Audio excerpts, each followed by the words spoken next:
अस्सलाम वालेकुम।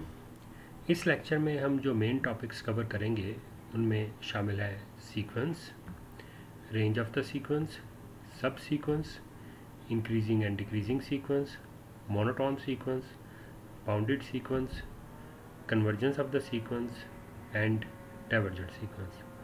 और इन तमाम को आप उन रेफरेंसेस में भी देख सकते हैं जो इस वीडियो के लास्ट में दिए गए हैं।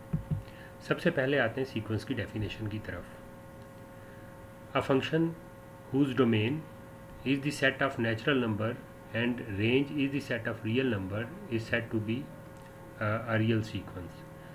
और इसमें हम जो वर्ड रियल सीक्वेंस यूज़ कर रहे हैं और या सिर्फ रियल सीक्वेंस की बात कर रहे हैं वो इस वजह से है कि हमारा जो सब्जेक्ट है वो सिर्फ रियल नंबर्स के हवाले से है, तो हम इसी वजह से सिर्फ रियल सीक्वेंस का जिक्र कर रहे हैं।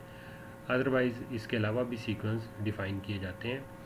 तो क्योंकि हम रियल एनालिसिस के सब्जेक्ट के अंदर सिर्फ रियल नंबर की बात करते हैं, इस वजह से यहाँ पर जो रियल सीक्वेंस के लिए हम सिर्फ वर्ड यूज़ करते हैं सीक्वेंस। तो इसमें है क्या चीज़, अगर हम थोड़ी सी डिटेल में जाएं तो अब देखें ऐसा फंक्शन जिसकी domain set of natural number हो। जैसे देखें फॉर एग्ज़ाम्पल हम लिखते हैं S1, फिर हम लिखते हैं S2, फिर हम लिखते हैं S3 and up to so on.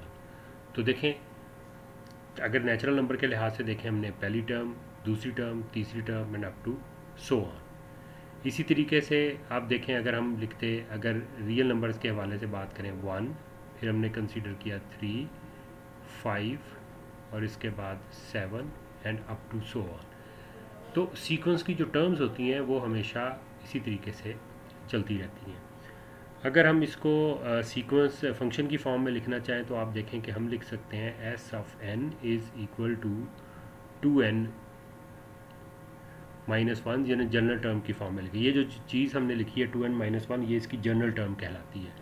और इसमें नो डाउट आप देखेंगे कि n1 भी हम पुट कर सकते हैं, 2 फिर 3, इस डिफरेंट वैल्यूज़ के लिहाज से हमारे पास ये टर्म्स आती रहेंगी। जैसे 1 पुट करेंगे 1 आ जाएगा, 2 पुट करेंगे 3 आ जाएगा और 3 पुट करेंगे 5 आ जाएगा। इम्पॉर्टेंट चीज़ ये है कि जो सीक्वेंस होते हैं जिसमें ये इनकी जो S1 और S2 और S3 इनकी टर्म्स कहलाती हैं, जिसको हमने यहाँ पर मेंशन भी किया है कि the values Sn are called the terms और एलिमेंट ऑफ द सीक्वेंस। लेकिन इम्पॉर्टेंट चीज़ ये है कि एक तरीक़ेकार ऐसे होना चाहिए कि हमारे पास पहली टर्म हो, फिर दूसरी टर्म हो, फिर तीसरी टर्म हो, फिर अप टू सो ऑन। ऐसे ही हमेशा चौथी, पाँचवीं, छठी चलता रहता है। बाज़ दफ़ा ऐसा भी होता है कि जैसे आप देखें कि अगर मैं एक और सीक्वेंस लिखता हूँ Tn और उसको मैंने लिख दिया 2n+1 और n को मैंने स्टार्ट कर दिया 0 से, फिर 1, फिर 2 और अप टू सो ऑन। अब नोट करेंगे कि इसमें Tn की जो डोमेन है वो तो सेट ऑफ नेचुरल नंबर नहीं है, लेकिन जब 0 पुट करते हैं तो उसी तरीके से पहली टर्म हमारे पास आ जाती है जो कि 1 के बराबर है। फिर जब 1 पुट करेंगे तो 3 आएगा, जब 2 पुट करेंगे तो 5 आएगा, ऐसे ही 4 पुट करेंगे 7 अप टू सो ऑन। अब क्वेश्चन ये है कि क्या Tn सीक्वेंस है कि नहीं है। तो अगर तो डेफिनेशन के लिहाज से देखेंगे तो आप कहते हैं भाई इसकी तो domain set of natural number नहीं है, लेकिन मैथमेटिक्स में सीक्वेंस की डेफिनेशन में नो डाउट हम इसी तरीके से लिखते हैं, लेकिन हम इतने हार्ड नहीं होते। ये Tn जो है ये भी सीक्वेंस ही है। सिर्फ जो चीज़ इंपॉर्टेंट है जो मैं आपसे बात कर रहा था कि वो ये है कि पहली टर्म हो, दूसरी टर्म हो, तीसरी टर्म हो, चौथी टर्म हो। जब इस लिहाज से बात करेंगे तो आप नोट करेंगे कि फिर जो हम तरीक़ाकार इख्तियार करते हैं उसमें हम सेट ऑफ नेचुरल नंबर जो है उन्हीं को कंसीडर करते हैं। अदरवाइज़ जो है डोमेन में बाज़ औक़ात कोई भी डिस्क्रीट सेट, कोई सबसेट ऑफ इंटीजर हो सकता है, लेकिन उसमें कंटिन्यूएशन ज़रूर होनी चाहिए कि एक तरफ से हम शुरू होते हैं 1, 2, 3, 4 and up to so on. अब अगर हम इसके बाद नोटेशंस की बात करें, इसकी बेतहाशा नोटेशंस हैं जिसमें चंद यहाँ पर लिखी गई हैं। जैसे एक तरीक़ाकार ये लिखने का जिसमें कि Sn और आगे ब्रैकेट्स के अंदर पैरेंथेसिस में n is equal to 1 to infinity लिख देते हैं। इस तरीके से भी लिखा जाता है और फिर इस तरीके से भी लिखा जाता है S1, S2, S3 up to so on. इसमें इंपॉर्टेंट चीज़ ये है कि सेट की नोटेशन और सीक्वेंस की नोटेशन से हमें कंफ्यूज नहीं होना चाहिए। अगर जर्नल टर्म पता हो, बाज़ दफ़ा ज़रूरी नहीं है सीक्वेंस में हमें जर्नल टर्म पता हो, लेकिन अगर हमें मालूम हो तो इसको इस तरीके से भी जर्नल टर्म की फॉर्म में लिखा जा सकता है, या कुछ ऑथर जो है इसमें ये स्मॉल ब्रैकेट्स को यूज़ करते हैं। तभी देखें यहाँ पर जो सेंटेंस लिखा गया है कि जितनी भी नोटेशन है usually donated as the following notation but it is not limited to the above notations only. Examples की तरफ चलें आप देखेंगे कि जो लेफ़्ट साइड पे यहाँ पर नोटेशन है वो जनरल टर्म की फॉर्म में लिखी गई है। इसमें फॉर एग्जांपल अगर इस सीक्वेंस को हम एस एन से रिप्रेजेंट करते तो एस एन फिर हमारे पास एन के बराबर होता। तो राइट साइड पे उसको उसकी डिस्क्रीट फॉर्म में लिखा गया 1 2 3 अप टू सो ऑन। ऐसे ही जैसे 1/n है, जब n की वैल्यू यानी अगर कोई डोमेन गिवन ना हो तो हम नेचुरल नंबर ही से कंसीडर करते हैं कि n इज इक्वल टू 1 से 1 आ जाएगा, फिर 1/2 आ जाएगा, 1/3 आ जाएगा and up to so on.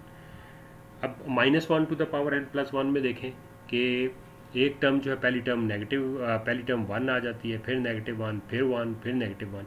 तो हमें इस चीज़ से कंफ्यूज नहीं होना चाहिए कि ये नोटेशन जो है वो सेट की नहीं है। इसी वजह से यूजुअली जब हम लिखते हैं तो साथ मेंशन करते हैं कि हम सीक्वेंस की बात कर रहे हैं। अब अगला जो सीक्वेंस देखें 2 3 5 7 11 up to so on a sequence of positive prime number, इसमें हम इसको जनरल टर्म की फॉर्म में नहीं लिख सकते, ये इसी तरीके से ही बस लिखा जाता है। एक और आगे सीक्वेंस देखें कि इसमें हम एस एन को किस तरीके से डिफाइन कर रहे हैं कि S1 जो है वो 1 के बराबर है, S2 भी, इसमें हम Sn प्लस 2 जो है वो उसको लिख रहे हैं Sn प्लस 1 प्लस Sn, और नो डाउट n की जो वैल्यू है वो हमारे पास होगी 1 2 3 and up to so on.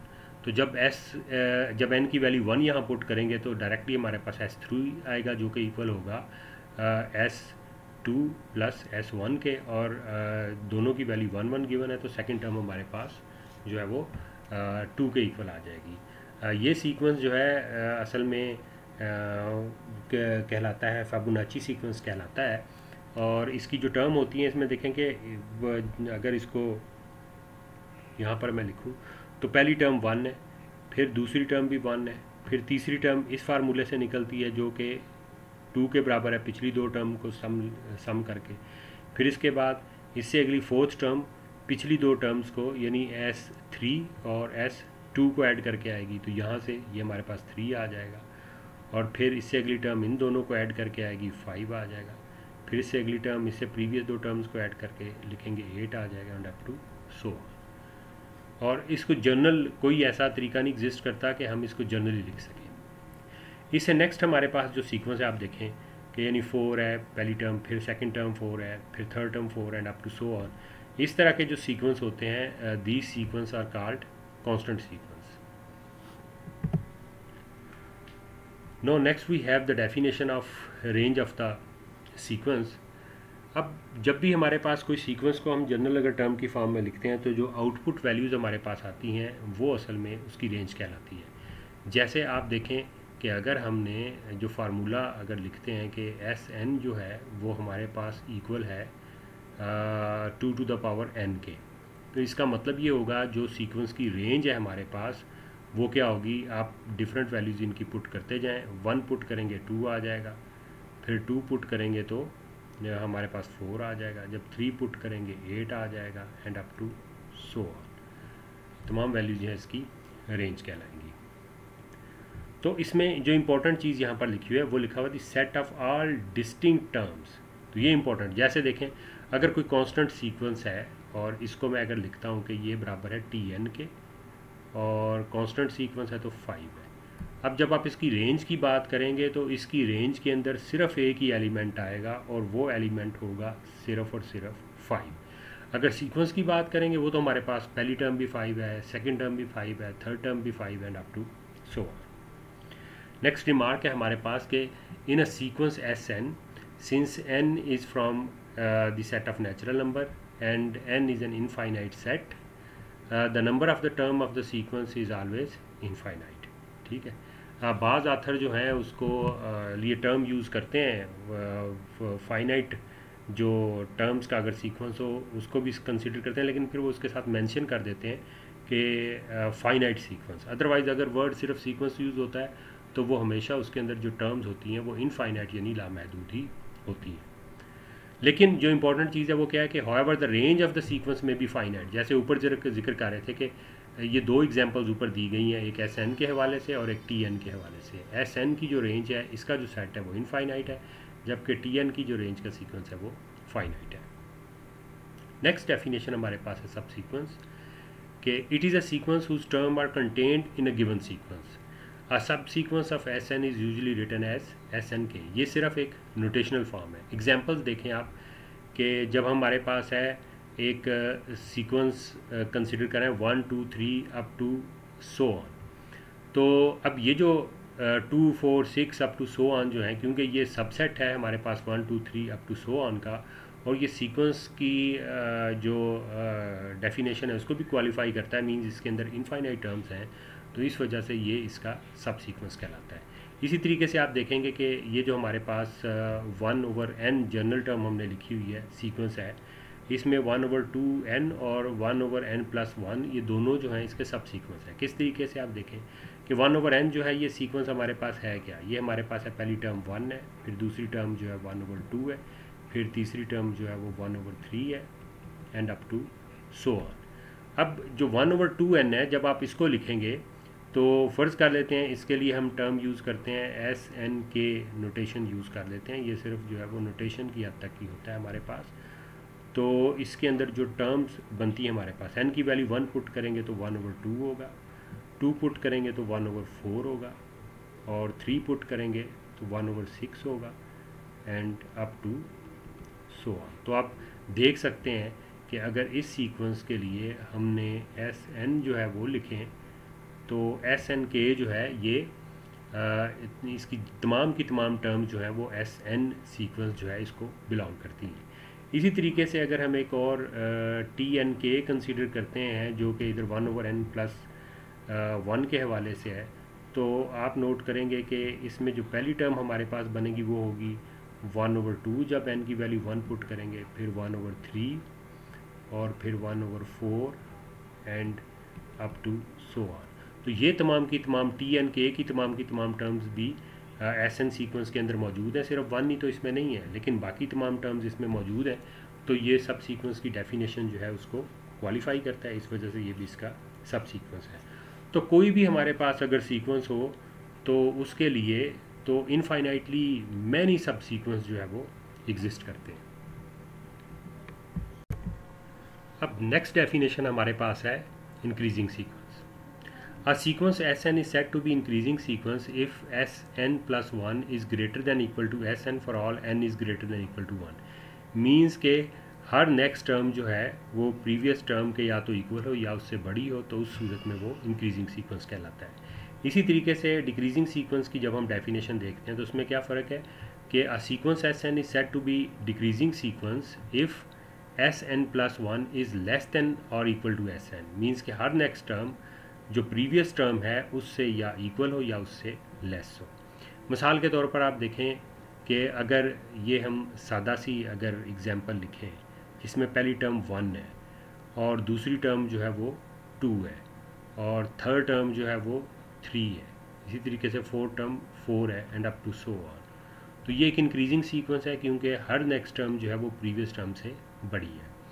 ये भी हो सकता था देखें कि अगर हमारे पास पहली टर्म 1 होती, फिर नेक्स्ट टर्म भी 1 होती, फिर उसके बाद 2 आ जाता, फिर 3 आ जाता, फिर 3 आ जाता, फिर 4 आ जाता, ऐसे ही अप टू सो ऑन। इस केस में नो डाउट टर्म्स इक्वल हैं, लेकिन या तो इक्वल हैं या हर नेक्स्ट टर्म जो है वो प्रीवियस टर्म जो है वो उससे बड़ी है, तो ये भी हमारे पास इंक्रीजिंग सीक्वेंस आ जाता है।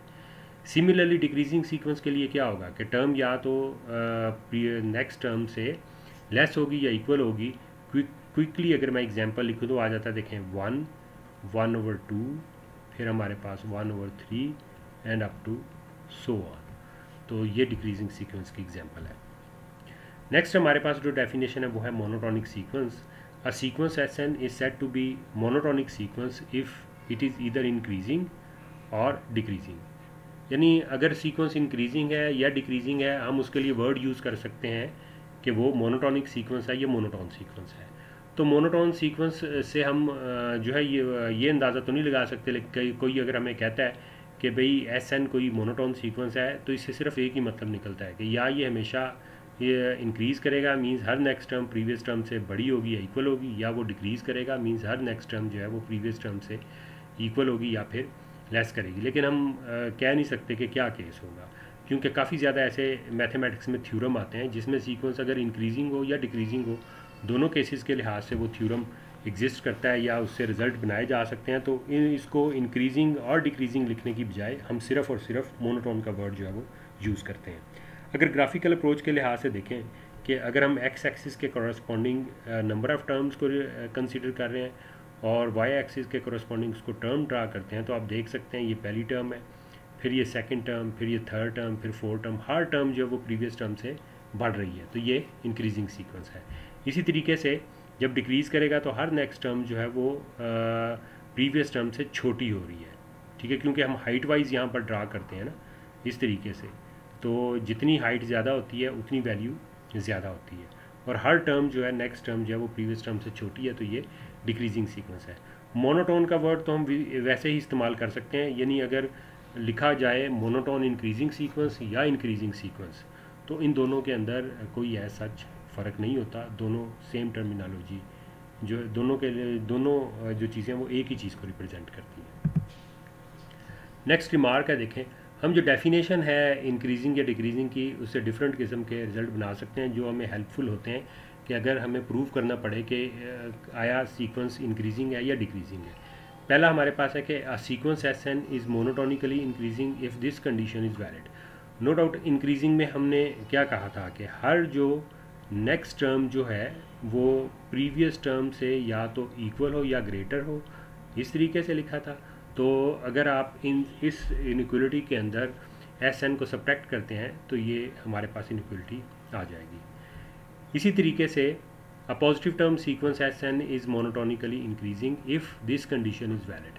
ये भी इसी कंडीशन से डिड्यूस होता है कि अगर हम इसको एस एन से डिवाइड कर दें तो, लेकिन जब एस एन के साथ हम इसको डिवाइड करेंगे या 1/SN के साथ मल्टीप्लाई करेंगे तो वो सिर्फ उसी सूरत में ये इनइक्वलिटी अपनी जगह पर सेम डायरेक्शन में रहेगी अगर एस एन जो है वो पॉजिटिव होगा। यानी जो हम रिज़ल्ट इसमें यूज़ कर रहे हैं वो ये है कि अगर हमारे पास कोई रियल नंबर ए है जो कि ग्रेटर और इक्वल हो बी से, तो फिर हम ये चीज़ इम्प्लाई करती है कि ए सी जो है डेट इज़ ग्रेटर देन और equal to B C if C is greater than 0। तो इसको देखते हुए ये रिज़ल्ट जो है हमारे पास बड़ी आसानी से इधर से निकल आता है। सिमिलरली आगे वाले दो रिज़ल्ट जो हैं वो डिक्रीजिंग सीक्वेंस के हवाले से हैं, तो उनको आप खुद देख सकते हैं। अब हमारे पास डेफिनेशन है स्ट्रिक्टली इंक्रीजिंग और डिक्रीजिंग की। A sequence S N is called strictly increasing और decreasing according as strictly increasing के केस में S N plus 1 is greater than S N, means हर नेक्स्ट टर्म जो है वो प्रीवियस टर्म से बड़ी है। यहाँ पर जो इंक्रीजिंग और स्ट्रिक्टली इंक्रीजिंग की डेफिनेशन में फ़र्क है वो ये है कि इंक्रीजिंग के केस में इक्वलिटी भी हो सकती है, कि ऐसा भी हो सकता है कि नेक्स्ट टर्म जो है वो प्रीवियस टर्म के कभी इक्वल भी आ सकती है, लेकिन स्ट्रिक्टली के केस में हमेशा नेक्स्ट टर्म प्रीवियस टर्म से बड़ी होगी। और जो डिक्रीजिंग का केस होगा सिमिलरली उसमें क्या होगा कि नेक्स्ट टर्म जो है वो प्रीवियस टर्म से हमेशा छोटी होगी, इक्वलिटी वाला केस इसमें नहीं आएगा। इन एग्जांपल्स को देखिए। पहली एग्जांपल है हमारे पास 1 2 3 up to so on. Increasing sequence की जो डेफिनेशन है इसमें हमारे पास है कि हर नेक्स्ट टर्म जो है वो प्रीवियस टर्म के या इक्वल हो या ग्रेटर हो। तो इस पर आप देखें हर नेक्स्ट टर्म जो है वो प्रीवियस टर्म से ग्रेटर है, इस वजह से इंक्रीजिंग सीक्वेंस की डेफिनेशन सेटिस्फाई हो जाती है। अगर हम स्ट्रिक्टली इंक्रीजिंग की डेफिनेशन को देखते हैं तो इसमें हमारे पास है कि हर नेक्स्ट टर्म जो है वो प्रीवियस टर्म से ग्रेटर हो लेकिन इक्वलिटी की कंडीशन ना हो, तो ये उस कंडीशंस को भी सेटिस्फाई करता है। इस लिहाज से ये एक स्ट्रिक्टली इंक्रीजिंग सीक्वेंस भी है। दूसरी एग्जांपल्स को अगर आप देखें तो 1/n जो है ये हमारे पास सीक्वेंस की अगर हम टर्म्स को लिखें, पहली टर्म 1 होगी, फिर दूसरी टर्म 1/2 होगी, फिर तीसरी टर्म 1/3 होगी और अप टू सो ऑन। तो इसमें हर नेक्स्ट टर्म जो है वो प्रीवियस टर्म से लेस है, इस वजह से ये डिक्रीजिंग सीक्वेंस की कंडीशन को सेटिस्फाई कर देता है, क्योंकि डिक्रीजिंग सीक्वेंस की जो कंडीशंस हैं वो है कि हर नेक्स्ट टर्म प्रीवियस टर्म से या इक्वल हो या फिर लेस हो। तो ये वो कंडीशन सेटिस्फाई हो जाती है। इस तरीके से स्ट्रिक्टली डिक्रीजिंग की कंडीशंस है कि हर नेक्स्ट टर्म जो है वो प्रीवियस टर्म से लेस हो लेकिन इक्वल ना हो, तो ये उस कंडीशन को भी सेटिस्फाई कर रहा है। इसके बाद जो थर्ड एग्जांपल है हमारे पास, इसमें देखें जो सीक्वेंस है वो है 1 1 2 2 3 3 अप टू सो ऑन। तो हर जो नेक्स्ट टर्म है वो इंक्रीजिंग सीक्वेंस की कंडीशंस को सेटिस्फाई कर रहा है, क्योंकि इंक्रीजिंग सीक्वेंस के अंदर जो कंडीशन है कि हर नेक्स्ट टर्म या प्रीवियस टर्म के इक्वल हो या ग्रेटर हो। इसमें जैसे 1 1 इस केस में इक्वलिटी है, 1 2 के केस के अंदर जो है वो हमारे पास इनइक्वलिटी है। तो इस तरीके से ये इंक्रीजिंग सीक्वेंस की जो कंडीशंस है उसको सेटिस्फाई कर रहा है, लेकिन स्ट्रिक्टली इंक्रीजिंग की कंडीशन को सेटिस्फाई नहीं करता, क्योंकि स्ट्रिक्टली इंक्रीजिंग के अंदर हमारे पास हर जो नेक्स्ट टर्म है वो प्रीवियस टर्म से सिर्फ़ और सिर्फ ग्रेटर होनी चाहिए, ना कि इक्वल होनी चाहिए। तो इस वजह से ये स्ट्रिक्टली इंक्रीजिंग नहीं है। और जो लास्ट एग्जांपल है इसमें देखें, पहली टर्म -1 है, फिर 1 है, फिर -1 है, फिर 1 है। तो इस लिहाज से ना ही ये सीक्वेंस इंक्रीजिंग है और ना ही ये डिक्रीजिंग है। नेक्स्ट हमारे पास दो क्वेश्चंस हैं कि prove that 1 + 1/n is decreasing sequence. अगर हम इसी के सोल्यूशन की तरफ जाएं तो इसको सॉल्व करने के लिए हम कंसीडर कर लेते हैं कि इसको हम कंसीडर कर लेते हैं कि Sn जो है वो इक्वल है 1 + 1/n के। अब देखें कि हम जानते हैं, हमने सबसे पहले तो ये देख लें कि हमें प्रूव क्या करना है। डिक्रीजिंग सीक्वेंस के केस में हमने प्रूव करना है कि Sn + 1 इज़ लेस दैन और equal to Sn for all n belongs to the set of natural number, या n is equal to 1 2 3 up to so on. तो ये हमने प्रूव करना है। तो इसके लिए आप देखें कि जो हमारे पास गिवन है Sn, उसको हमने कंसीडर किया 1 + 1/n। तो सबसे पहले जो चीज़ हम जानते हैं वो है कि वी नो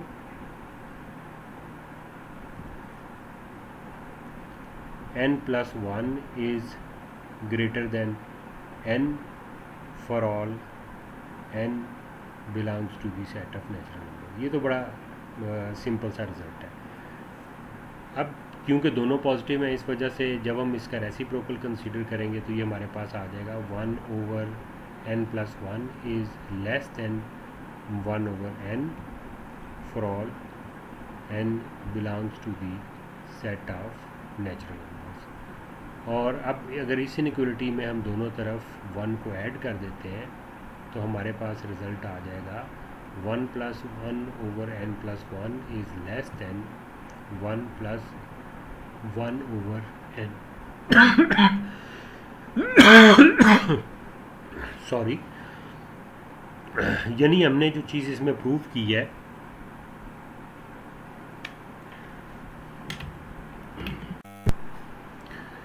अब इन क्वेश्चंस की तरफ आइए। आप देखें जो फर्स्ट क्वेश्चन हमारे पास में, हमने उसमें प्रूव करना है कि सीक्वेंस 1 + 1/n एक डिक्रीजिंग सीक्वेंस है।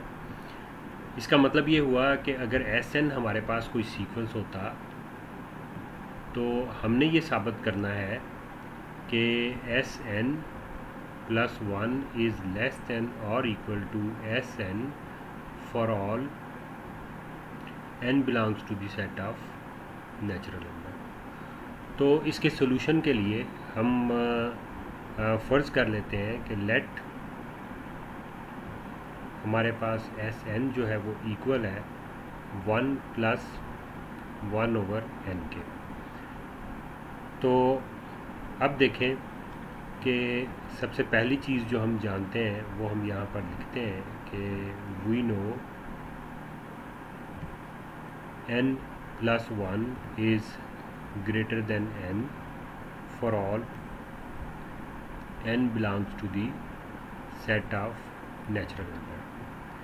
यहाँ से क्योंकि n + 1 और n दोनों पॉजिटिव हैं, तो अगर हम रेसिप्रोकल कंसीडर करेंगे तो इनइक्वलिटी रिवर्स हो जाएगी और हमारे पास आ जाएगा 1/n + 1 is less than 1/n for all n belongs to the set of natural numbers.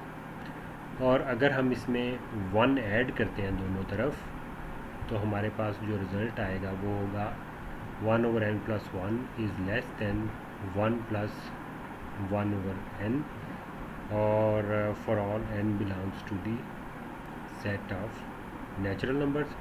और इसका मतलब ये हुआ कि हमने जो चीज़ साबित की है वो है कि that is Sn+1 is less than Sn for all n belongs to the set of natural number. तो इस तरीके से हमने साबित कर दिया है दिस इम्प्लाइज Sn या फिर जो गिवन सीक्वेंस है हमारे पास वो इज़ डिक्रीजिंग सीक्वेंस। इसमें आप देखें हमने इक्वलिटी जो है वो इसमें नहीं आई, इससे कोई फ़र्क नहीं पड़ता है सच, क्योंकि इन दोनों में से कोई एक कंडीशन जो है वो अगर सेटिस्फाई हो जाती है, लेस देन इक्वलिटी की कंडीशन है तो लेस देन वाले आ जाती है, तो इससे डिक्रीजिंग प्रूफ हो जाता है। मीन्स अगर कोई कहता है कि आप प्रूव करें ये स्ट्रिक्टली डिक्रीजिंग है तो फिर भी प्रूफ बिल्कुल इसी तरीके से होता है। अब अगर इसके हम सेकंड पार्ट की तरफ जाएँ, सेकंड क्वेश्चन की तरफ, इसमें मैं सिर्फ यहाँ पर हिंट लिख देता हूँ। आप देखें कि अगर हम फ़र्ज़ कर लेते हैं इसमें कि Sn हमारे पास जो है वो इक्वल है n+1/n+2 के, तो इसको बड़ी आसानी से हल किया जा सकता है। अगर हम इसको पहले इस फॉर्म में देखें, इसको लिखा जा सकता है n+2 -1/n+2 और फिर इसको हम लिख सकते हैं 1 -1/n+2। अब प्रीवियस क्वेश्चन की तरह स्टार्ट ये सोचते हुए कि कहाँ से हम स्टार्ट करें, तो हम साबित कर सकते हैं कि डिक्रीजिंग के केस में ये रिज़ल्ट है और अगर इंक्रीजिंग का केस होगा तो इसका रिवर्स केस होगा। नेक्स्ट डेफिनेशन हमारे पास है bounded sequence. A sequence Sn is said to be bounded if there exists a positive number lambda such that this condition is valid. For example, आप देखें अगर हमारे पास एक सीक्वेंस है जिसमें फर्स्ट टर्म 1 है, फिर -1 है, फिर 1 है, फिर -1 है, अप टू सो ऑन।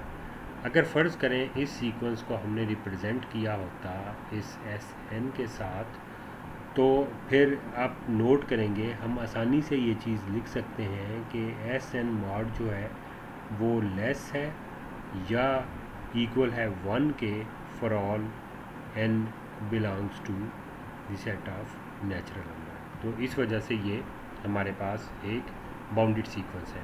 इसमें ये जो नंबर हमारे पास होता है, हम कहते हैं कि यहाँ पर जैसे लैम्डा की वैल्यू जो है वो 1 के इक्वल है, तो ये भी पॉसिबिलिटी थी। देखें हम अगर इसको लिख देते Sn mod is less than equal to 2 for all n belongs to the set of natural number, क्योंकि ये एक्सप्रेशन भी ट्रू है इस सीक्वेंस Sn के लिए। तो इस वजह से ये यूनिक लैम्डा नहीं होता, कोई भी इस अगर एक आप फाइंड कर लेते हैं तो डेट्स इनफ। ज़्यादातर हम वो लिखते हैं जो सबसे स्मॉलेस्ट उस कंडीशन को सेटिस्फाई करता है, लेकिन अगर उससे बड़ा कोई नंबर हो, जैसे यहाँ पर 2 भी लिखा जा सकता है, 1.1 भी लिखा जा सकता है, 5 भी लिखा जा सकता है, उस केस के अंदर भी हमारे पास ये डेफिनेशन सेटिस्फाई हो जाती है। और यहाँ पर ये लेस देन और इक्वल की जगह पर अगर सिर्फ लेस देन लिख दिया जाए तब भी ये ट्रू है, क्योंकि अगर आप लेस देन इक्वलिटी के साथ फाइंड कर सकते हैं कोई नंबर लैम्डा, तो उसमें जस्ट 0.1 ऐड करने से वो स्ट्रिक्ट इनइक्वलिटी जो है बन जाती है। यहाँ रिमार्क है कि it is easy to conclude that Sn is bounded sequence and n naught is any positive integer, then there exists lambda greater than 0 such that this condition is valid, means Sn mod is less than equal to lambda when n is greater than n naught। Means के कुछ finite terms को अगर आप छोड़ भी देंगे शुरू में, n naught टर्म्स, जैसे n naught की वैल्यू अगर 100 होती, 100 टर्म्स छोड़कर अगर आप बाकी टर्म्स को आप कंसीडर करते तो फिर भी बाउंडेड की कंडीशन जो है अगर वो सेटिस्फाई हो सकती है, या फिर ये कह सकते हैं कि अगर कुछ फाइनाइट टर्म्स को छोड़कर भी ये कंडीशन वैलिड हो तब भी हम कहते हैं कि सीक्वेंस जो है वो बाउंडेड है। इससे ये अंदाज़ा लगाया जा सकता है कि ज़्यादातर जो बाउंडेड सीक्वेंस के लिए जो इम्पोर्टेंट चीज़ होती है वो सीक्वेंस के अंदर जो इनफाइनाइट टर्म्स वाला जो पार्ट होता है वो होता है, ना कि जो लेफ़्ट साइड पे फाइनाइट पार्ट होता है। आप जैसे देखें कि अगर हम एक और सीक्वेंस जो है वो Tn कंसीडर करते हैं और ये हमारे पास है 1 2 3 अप टू सो ऑन, तो हर टर्म जो है वो प्रीवियस टर्म से बढ़ती जा रही है। तो आप देखें हम कोई भी ऐसा लैम्डा फाइंड नहीं कर सकते कि जिसमें, या रियल नंबर नहीं फाइंड कर सकते जिसमें हर टर्म जो है वो इस रियल नंबर से छोटी हो। तो अब चाहे आप उसमें फाइनाइट टर्म्स को इसमें छोड़ें, चाहे कंसीडर करें, कि आप कभी भी ऐसा पॉजिटिव नंबर लैम्डा फाइंड नहीं कर सकेंगे, तो ये हमेशा अनबाउंडेड रहेगा। लेकिन अगर आप इसी तरीके से एक और सीक्वेंस फॉर एग्जांपल UN हमने कंसीडर किया होता और उसकी जनरल टर्म होती है हमारे पास 1/n, यानी ये सीक्वेंस हमारे पास जो है वो बन जाता है 1/2 1/3 1/4। तो आप देखेंगे कि इसकी हर टर्म जो है that is less than equal to 1, और अगर हम इसका फाइनाइट पार्ट जो है वो छोड़ देते हैं तो फिर लैम्डा चेंज हो जाएगा, लेकिन फिर भी बाकी टर्म जो है वो उससे लेस होगी। यहाँ पर कुछ एग्जांपल्स गिवन है बाउंडेड सीक्वेंस के हवाले से। पहली एग्जांपल में बाउंडेड सीक्वेंस है, नेक्स्ट एग्जांपल के अंदर भी एक बाउंडेड सीक्वेंस है, थर्ड एग्जांपल जो है इसमें हमने ज्योमेट्रिक सीरीज़ के बारे में मेंशन किया है कि अगर r ग्रेटर देन 1 हो तो फिर जो हमारे पास ज्योमेट्रिक सीक्वेंस होता है वो अनबाउंडेड होता है, क्योंकि ये अनबाउंडेड अबव होता है और बाउंडेड बिलो तो होता है a के साथ, लेकिन अगर वो अनबाउंडेड अबव होता है तो वो बाउंडेड भी नहीं होता। जो थर्ड एग्जांपल है हमारे पास एक्सपोनेंट ऑफ n की, ये भी एक अनबाउंडेड सीक्वेंस है। अब डेफिनेशन है हमारे पास कन्वर्जेंस ऑफ द सीक्वेंस। ये सबसे इम्पोर्टेंट डेफिनेशन है इस चैप्टर के हवाले से, और बाकी हमारे जो थ्योरम्स और जितनी थ्योरी है वो इसी के ऊपर बेस करती है। इसमें देखें, अगर हम इस सीक्वेंस को कंसीडर करते हैं 1 1/2 1/3 1/4 1/5 1/6 अप टू सो ऑन, तो इम्पोर्टेंट चीज़ जो नोट करने वाली है इस सीक्वेंस के हवाले से वो ये है कि इसमें हर जो नेक्स्ट टर्म है वो नंबर 0 के क्लोज़ होती जा रही है। तो अगर ऐसा हो तो हम कहते हैं कि ये सीक्वेंस जो है वो 0 को कन्वर्ज करता है। लेकिन जो इम्पोर्टेंट चीज़ है वो ये है कि इसको हम किस तरीके से अपनी डेफिनेशंस को या अपने आइडिया को लॉजिकल फॉर्म के अंदर कन्वर्ट करें। शुरू में इसकी जो एक डेफिनेशन दी गई वो ये थी कि a sequence Sn converges to a number L if the terms of the sequence get closer and closer to this number L। लेकिन यहाँ पर प्रॉब्लम ऐसा आता था कि बाज़ ऐसे सीक्वेंस भी थे, जैसे यहाँ पर ये एग्जांपल दी गई है कि ये सीक्वेंस कन्वर्जेंट तो है जो 0 को कन्वर्ज करता है, लेकिन आप देखें पहली टर्म जो है 0.1 है, नेक्स्ट टर्म 0.01 जो नो डाउट 0 के करीब हो रही है, लेकिन उससे अगली टर्म प्रीवियस टर्म से बड़ा होने की वजह से फिर 0 से थोड़ी सी दूर चली जाती है। फिर उससे अगली टर्म 0 के करीब है, लेकिन नेक्स्ट टर्म फिर 0 से दूर हुई है।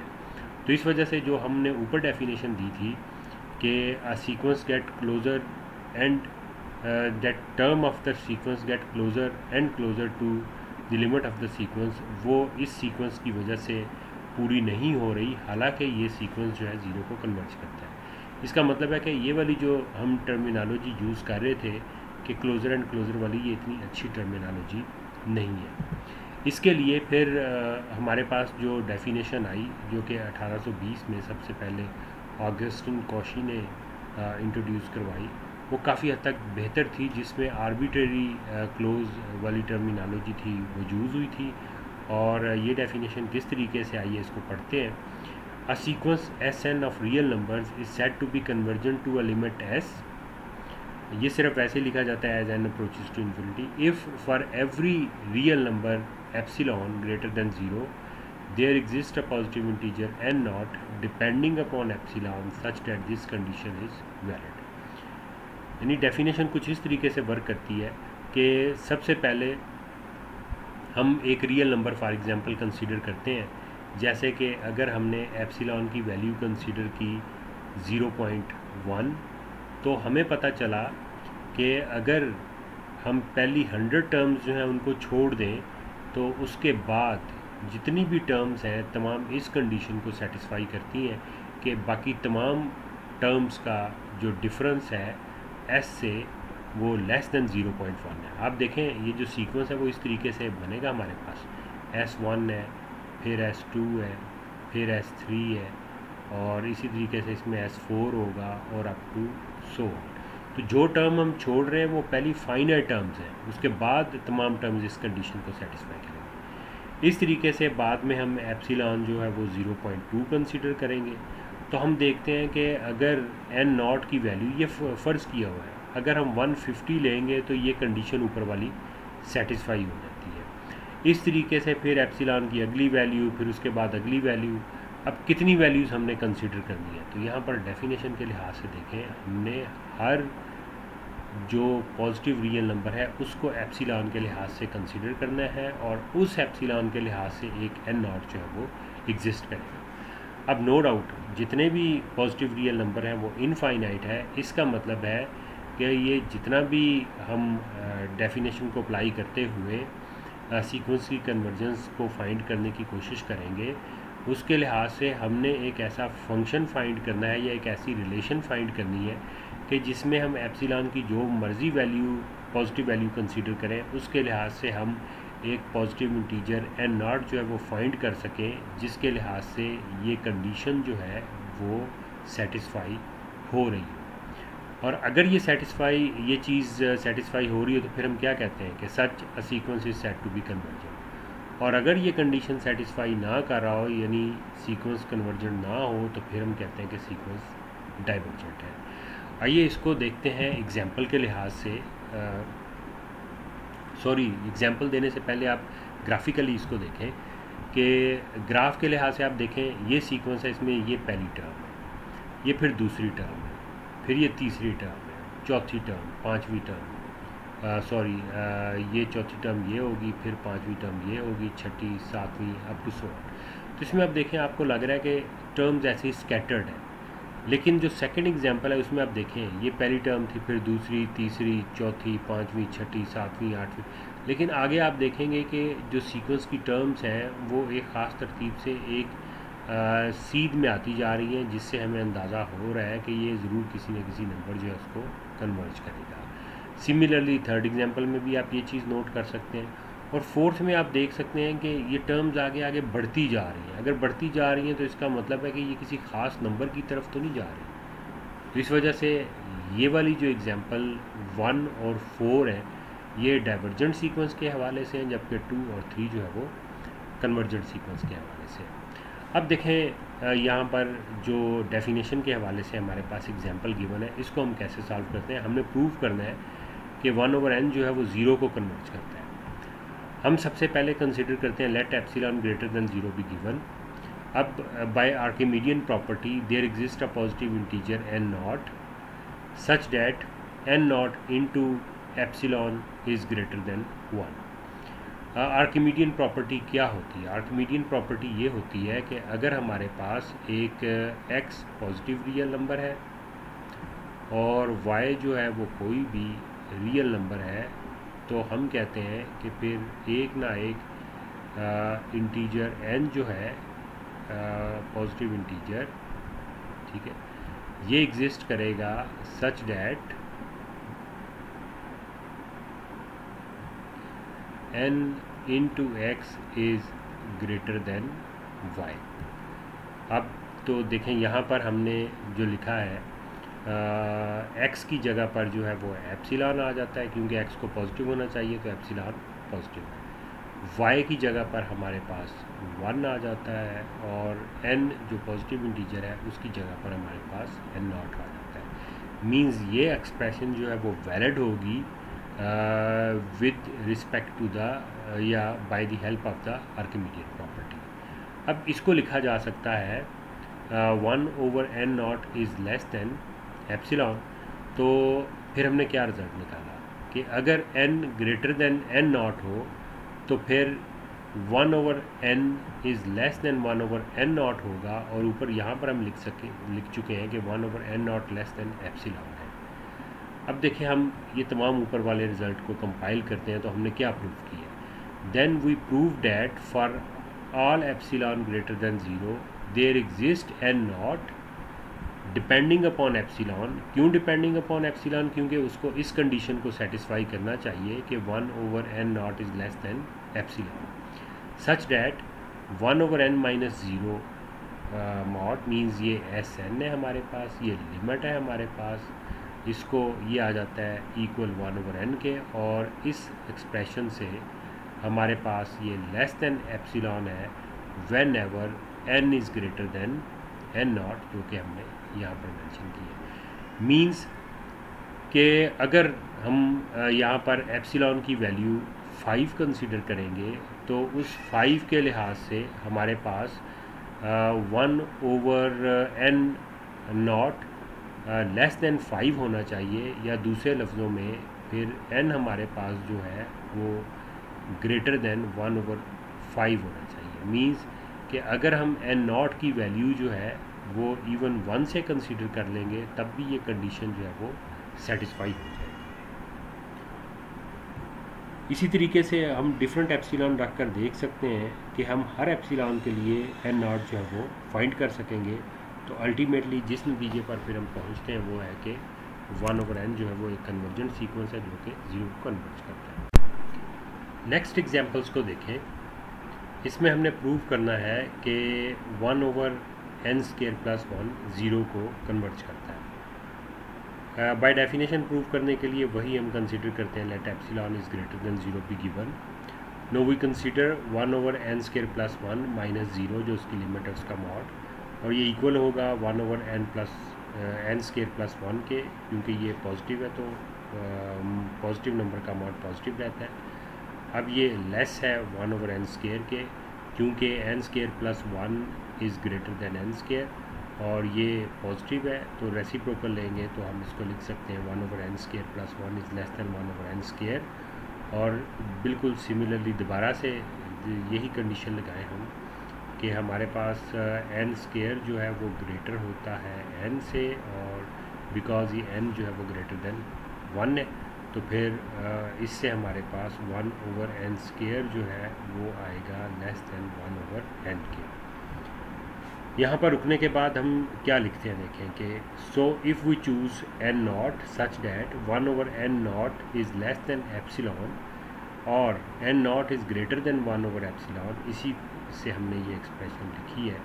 तो हम क्या कह रहे हैं कि ऊपर वाली जो एक्सप्रेशन है वो हमें देगी कि 1/n² + 1 - 0 mod is less than epsilon whenever n is greater than n0 which is greater than 1/एप्सिलॉन। मीन्स कि अगर हम एप्सिलॉन की कोई भी वैल्यू चूज़ करें तो उसके कॉरस्पॉन्डिंग हम n0 फाइंड कर सकते हैं। जैसे देखिए अगर हमने एप्सिलॉन की वैल्यू 1 कंसीडर की तो फिर हमारे पास ये n0 जो है वो ग्रेटर देन 1 होना चाहिए, तो हम कुछ भी n0 ग्रेटर देन 1 रख सकते हैं जिससे ये कंडीशन सेटिस्फाई हो जाएगी। और अगर हम एप्सिलॉन की वैल्यू जो है वो रखते हैं 1/100 तो आप देखें इस लिहाज से हमारे पास n0 ग्रेटर देन 100 होना चाहिए। मीन्स n0 की वैल्यू हम 101 भी रख सकते हैं, 102, 103 कुछ भी रख सकते हैं। तो एप्सिलॉन की वैल्यू अगर यहाँ पर 1/100 होगी तो उसके बाद 101 टर्म्स के बाद तमाम की तमाम जो टर्म्स हैं वो इस कंडीशन को सेटिस्फाई करेंगे। इस तरीके से हम डिफरेंट एप्सिलॉन की वैल्यूज़ जो है वो कंसीडर कर सकते हैं और उसके लिहाज से हमारे पास n0 जो है वो आता रहेगा। तो अब देखें हमने एक ऐसा मैकेनिज़्म फाइंड कर लिया कि अगर कोई भी positive real number epsilon consider करें तो उसके कॉरस्पॉन्डिंग एक पॉजिटिव इंटीजर n0 जो है वो एग्जिस्ट करता है कि सच that this condition Sn minus it's limit mod is less than epsilon whenever n is greater then n0, तो जिससे हम कंक्लूड करते हैं कि इसकी लिमिटिंग वैल्यू जो है वो 0 के बराबर है। इसी तरीके से अगर नेक्स्ट हम एग्जाम्पल की तरफ आते हैं तो इसमें लिखा गया है कि prove that limit n approaches to infinity 3n + 2/n + 1 is 3। अब देखें अगर हम उसी तरीके से स्टार्ट करते हैं जैसे प्रीवियस एग्जांपल्स को स्टार्ट किया था कि अगर हम एप्सिलॉन ग्रेटर देन 0 कंसिडर करते हैं, और इसके बाद हम 3n+2 over n+1 minus 3 mod consider करते हैं, क्योंकि हमने जो चीज़ को प्रूव करना होता है वो होता है कि Sn minus S mod is less than epsilon for all n is greater than n naught. और कंडीशन क्या होती है हमारे पास कि for all epsilon greater than 0 there exist positive integer n naught belongs such that this condition is valid। तो इस लिहाज से हम इस चीज़ को फ़र्ज़ करते हैं। तो इसको लिखा जा सकता है, LCM आ जाता है n+1, और बाकी हम इसको लिख सकते हैं 3n+2 माइनस 3n-3, जो कि सिंप्लीफिकेशन के बाद इक्वल आ जाता है मॉड ऑफ -1 ओवर n+1। अब क्योंकि ये नेगेटिव टर्म है तो इसका मॉड जो है वो पॉजिटिव आ जाएगा 1 ओवर n+1, और इसको लिखा जा सकता है is less than 1 over n। तो क्या नतीजा निकला? Now we if we take n naught such that 1 over n naught is less than epsilon और n naught is greater than 1 over epsilon, then the above expression give us that 3n+2 over n+1 is less than epsilon whenever n is greater than n naught, and we can find n naught by this formula। Means जो भी epsilon की value हम consider करेंगे उसके लिहाज से हम n naught को फाइंड कर सकते हैं, तो जिससे ये नतीजा निकला कि इसकी लिमिट जो है वो 3 के बराबर है। नेक्स्ट हमारे पास कुछ डेफिनेशंस हैं। पहली डेफिनेशंस है कि a bounded sequence which does not converge is said to be oscillate finitely. जैसे देखें हमारे पास जो सादा सी मिसाल है वो है 1 फिर -1 फिर 1 फिर -1 and up to so on. अब ये बाउंडेड सीक्वेंस है लेकिन किसी भी टर्म को कन्वर्ज नहीं करता, तो ऐसे जो सीक्वेंस होते हैं वो कहलाते हैं कि ये ऑसिलेट करते हैं फाइनाइटली। नेक्स्ट हमारे पास है sequence Sn is said to be divergent to infinity if to each given positive number delta there correspond an integer m, ये n है हमारे पास, integer m such that Sn is greater than delta for all n is greater than equal to m। Means के कुछ ख़ास terms के बाद हर term जो है वो एक नंबर डेल्टा जो है उससे बड़ी हो जाए। जैसे आप देखें कि अगर हम बात करें इसकी 1 2 3 4 अप टू 100, और डेल्टा को अगर हम कंसीडर करते हैं 100, तो इसमें 100 m की वैल्यू अगर हम कंसीडर करते हैं 100, तो 100 टर्म्स के बाद बाकी तमाम की तमाम टर्म्स उस 100 से ग्रेटर है, तो इस वजह से ये डाइवर्ज करता है इन्फिनिटी को। नेक्स्ट इसी तरीके से डेफिनेशन है कि sequence Sn is said to be divergent to minus infinity if for each given positive number delta there correspond an integer m, यहाँ पर भी ये n है integer m such that this condition is valid at Sn is less than minus delta. तो आप note करें, same ऊपर वाली एग्जांपल की बजाय हम सिर्फ इसके साथ नेगेटिव साइन पुट कर दें तो आप नोट कर सकते हैं कि ये इसके लिहाज से एग्जांपल बन जाती है। नेक्स्ट हमारे पास है a sequence Sn is said to be oscillate infinitely if it is unbounded, एक ये कंडीशन हो, और दूसरा ये है and is divergent neither to infinity nor to minus infinity.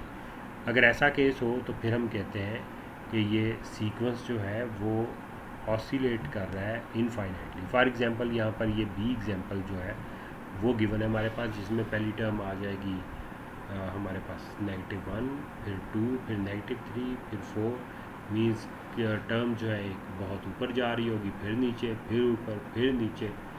तो ये एग्जांपल है ऑसिलेट इनफाइनाइट की। बाकी एग्जांपल्स भी देखिएगा जो ऑसिलेट्स इनफाइनाइट के हवाले से है, फिर डाइवर्जेंट टू इन्फिनिटी के हवाले से है, डाइवर्जेंट टू माइनस इन्फिनिटी के हवाले से है। अब हमारे पास एक क्वेश्चन है जिसमें कहा गया कि prove that -e⁻n diverges to minus infinity and we have to prove it by definition. जो पीछे हमने 4 डेफिनेशन की थी उसी के लिहाज से हमने प्रूव करना है, तो ये थर्ड डेफिनेशन के लिहाज से प्रूव करना है। अब देखें, हम सपोज करते हैं कि डेल्टा जो है एक पॉजिटिव नंबर है जो गिवन है, और एस एन को कंसिडर कर लेते हैं, ये minus e to the power n के बराबर है। अब हम लेते हैं एस एन को लेस देन माइनस डेल्टा के, यानी minus e to the power n is less than minus delta, और इसको लिखा जा सकता है e to the power n is less than delta. और इससे हम रिज़ल्ट निकाल सकते हैं, क्योंकि आप देखें हमारे पास जो लॉग फंक्शन होता है ये एक इंक्रीजिंग फंक्शन है। इस वजह से अगर हमारे पास x ग्रेटर देन y होगा तो फिर log ऑफ x जो है वो greater than log of y होगा। इस लिहाज से अगर हमारे पास लिखा गया है e to the power n is greater than delta, तो इसको हम लिख सकते हैं log of e to the power n is greater than log of delta. और आप जानते हैं कि log of e to the power n जो है ये इक्वल होगा n के बराबर, और ये आ जाएगा हमारे पास greater than log of delta. तो ये डायरेक्ट रिज़ल्ट लिख दिया गया है इस डिडक्शन से। तो क्या हमने प्रूव किया? हमने साबित किया कि एस एन जो है कि अगर m कोई पॉजिटिव इंटीजर है such that m is greater than log of delta, then S n जो है that is less than minus delta for all n is greater than equal to n। यानी एक हमने तरीक़ाकार जो है फाइंड कर लिया। जैसे आप देखें, अगर हमने लैम्डा की वैल्यू जो है वो कंसीडर करते हैं 100, तो फिर m क्या होना चाहिए? m इक्वल होना चाहिए ग्रेटर देन log ऑफ 100 के।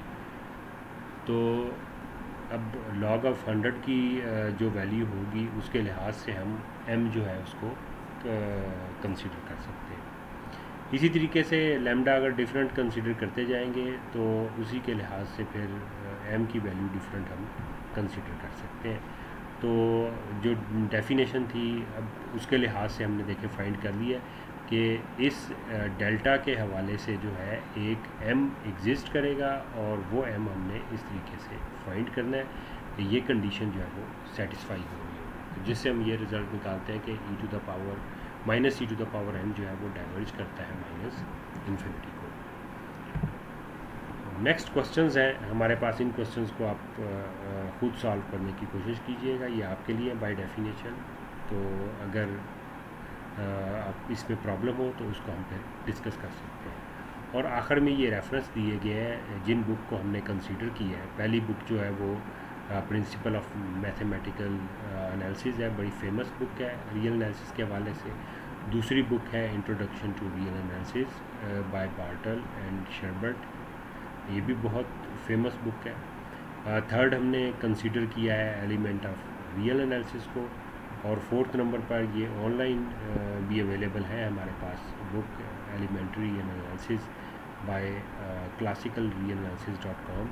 You can also see this book, and thank you very much for your attention.